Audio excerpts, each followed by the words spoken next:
छात्रों, आज हम कुछ अन्य वर्गीकरण को देखेंगे। इससे पूर्व वीडियो में स्वरों का विभिन्न आधारों पर वर्गीकरण देख चुके हैं। आज हम कुछ विशेष अनुनासिक, निरनुनासिक, अनुस्वार तथा विसर्ग आदि के विषय में जानकारी प्राप्त करेंगे। अनेक छात्र इनको लेकर संशयग्रस्त रहते हैं। आज हम इनकी चर्चा करेंगे और जानने का पूरा प्रयास भी करेंगे। हिंदी में स्वरों का उच्चारण अनुनासिक और निरनुनासिक होता है। अनुस्वार और विसर्ग स्वर के बाद और व्यंजन से पहले आते हैं। तो सबसे पहले अनुनासिक को देखेंगे। ऐसे स्वरों का उच्चारण नाक और मुंह से होता है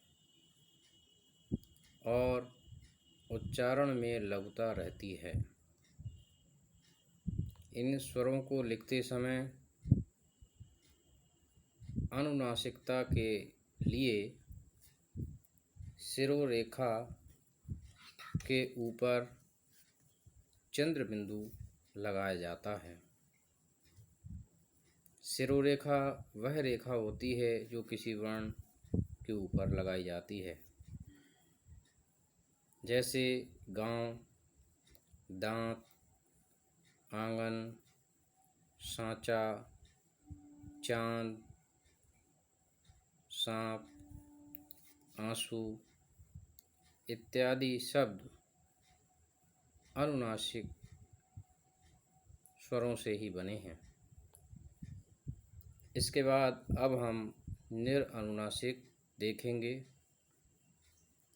केवल मुंह से बोले जाने वाले सस्वर वर्णों को निरनुनासिक कहते हैं, अर्थात जिन स्वरों का उच्चारण केवल मुख से होता है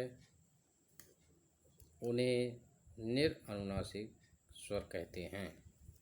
जैसे अ, आ, इ, ई, उ, ऊ, ए, ओ, औ। जैसे इधर, उधर, आप, अपना, घर इत्यादि शब्द। इसके बाद अनुस्वार और विसर्ग को हम देखेंगे कि अनुस्वार क्या है और विसर्ग क्या है।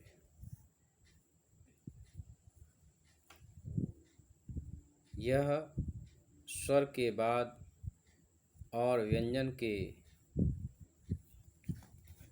पहले आता है, जिसकी ध्वनि केवल नाक से निकलती है, जैसे अंगूर, अंगद, कंकड़ आदि।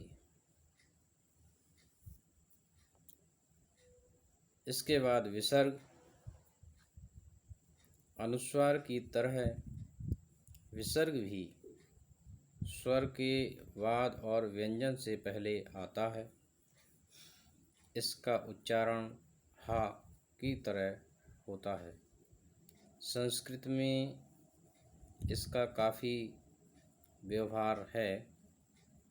हिंदी में अब इसका अभाव होता जा रहा है, किंतु तत्सम शब्दों के प्रयोग में आज भी उपयोग होता है, जैसे मनः कामना, पय पान, अतः, स्वतः, दुख इत्यादि शब्दों में।